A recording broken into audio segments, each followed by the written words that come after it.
Welcome back to our channel.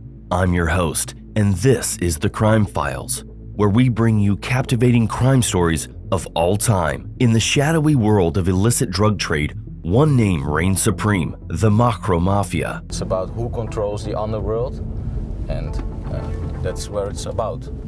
So it's about power. With roots stretching back to the 70s, this drug cartel has its hands over 1/3 of Europe's cocaine market. But why is everyone letting the illegal group operate in plain sight? The reasons might shock you. Today, we delve deep into the secrets of what makes the Mocro Mafia so powerful, tracing its sinister journey from the mountains of Morocco's Rif region to the bustling ports of Rotterdam and Antwerp.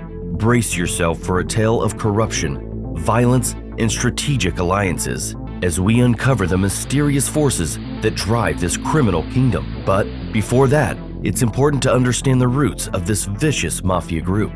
Our journey starts in the middle of Morocco, where links were made in the green weed fields. The 1960s and 1970s saw a wave of Moroccan migration to the Benelux countries, primarily as guest workers, invited to bolster the mining and steel industries. Many hailed from the impoverished Rif region of Morocco, a tight-knit, rural community with a spirit of self-governance and a strong sense of community. As Dutch and Belgian people with Moroccan roots opened doors to their family members, the trade grew to include more than just hashish. It also included the more profitable drug cocaine. So, the Mocro Mafia came into being. Today, it is a big player in the cocaine market in Europe. However, as economic fortune shifted, the Moroccan migrants faced job losses in their homeland and Europe. Faced with adversity, they turned to alternative means of livelihood, legal and illegal. The fertile soil of Rif Mountains offered a gateway to the lucrative hashish trade, while their newfound wealth found reinvestment in cafes, businesses, and real estate in Morocco and Spain's Costa del Sol. As the Moroccan community expanded in Belgium and the Netherlands, it caught the attention of the Dutch Pinot's crime network, which saw an opportunity to collaborate in the hard drug business, particularly with the rise in cocaine's popularity during the 1980s.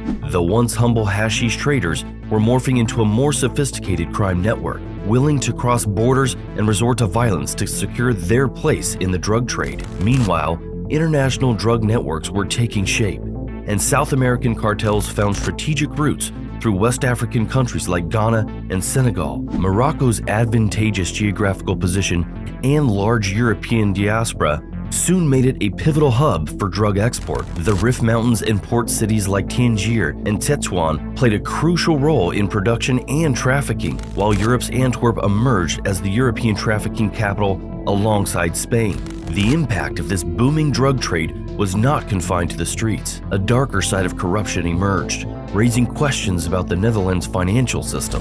While street crime was linked to various immigrant communities, the Dutch system's fiscal shadows facilitated money laundering and allowed criminal enterprises to flourish. Now, you might be getting confused with all the Mocro versus Morocco. The term Mocro Mafia itself was coined by the Dutch-speaking authorities in the Netherlands and Belgium to refer to the intricate web of Moroccan criminal organizations operating within the Benelux region. Back in 2013, author Martin Schrijver brought the term into the public domain with the release of his gripping book titled Mocro Mafia in 2014. But the name Mocro has a much older history dating back to the 1990s. In Moroccan Dutch slang, it's used to describe individuals with a Moroccan immigrant background, encompassing both Belgium and the Netherlands. It's important to note that when we mention the Mocro Mafia, it's not referring to a single organization, but rather a network comprising of Moroccan criminal groups active in the Benelux. But how does this criminal enterprise flourish and sustain its empire? The answer lies in an unholy alliance of corruption. Latin American drug cartels,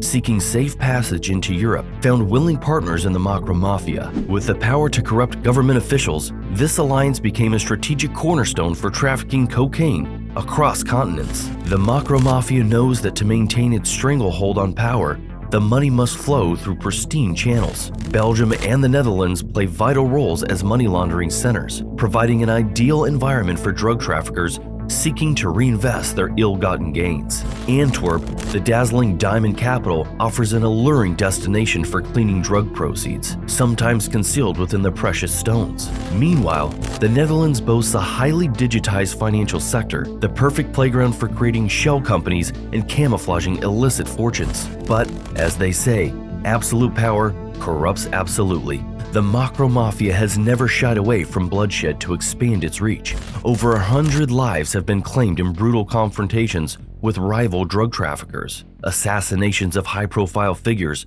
like Dirk Wersum and Peter R. de Vrij sent shockwaves through the continent, cementing their fearsome reputation. Now, let's set the record straight. While most members in the Mocro Mafia hail from Moroccan descent, the Mafia does not care much about ethnicity. Some members come from Dutch, Antillean, or Surinamese backgrounds, adding an intriguing layer of complexity to this underworld alliance. If you want to learn more about other clans operating in Morocco and other countries, check out our other videos. As one observer aptly put it, who owns the Netherlands owns one of the arteries of the global drug market. The clans from all corners of the world converged on Amsterdam, where the Dutch financial system offered a haven for criminals to thrive. While some pointed fingers at the Moroccans for street violence, the truth was far more complex.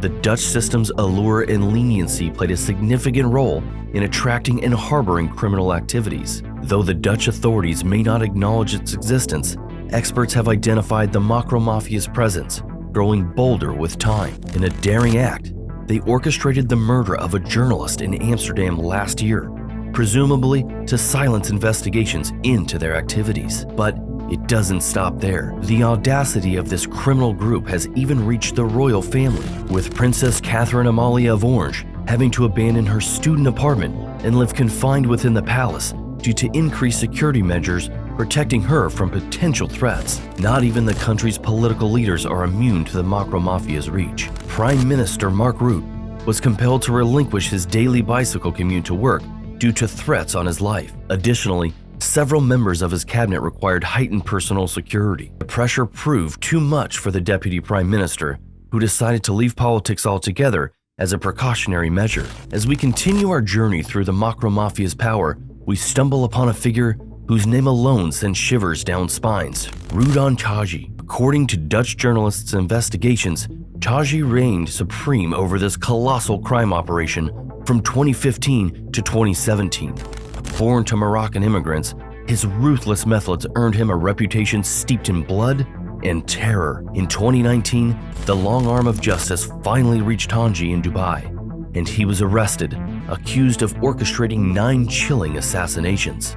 His trial commenced in Amsterdam in March 2021, but fear grips those who dare testify against him. Many have pleaded for anonymity, terrified of the Mocro Mafia's ruthless reprisals. Behind the scenes, Taghi commands an empire worth millions of euros, with suspicions of direct ties to Colombian cartels. His presumed right-hand man, Said Rizouki, met a similar fate and was apprehended in the heart of Colombia's Medellin in February 2020. Frédéric Van Loo, Belgium's federal prosecutor, shed light on the shifting dynamics of cocaine trafficking after the peace deal between the Colombian government and FARC rebels in 2016. As supply chains adapted, the Calabrian Drogheta and the Mocro Mafia emerged as formidable players in the drug trade. But what's most alarming is the open violence perpetrated by these mafias, also akin to terrorism. It seems the Mocro Mafia won't settle for anything less than causing chaos in the highest places. But don't worry, we've got more stories coming your way. If you want to uncover more about the underworld's most dangerous organizations and the dark secrets they hold, don't forget to subscribe and hit that notification bell. See you next time.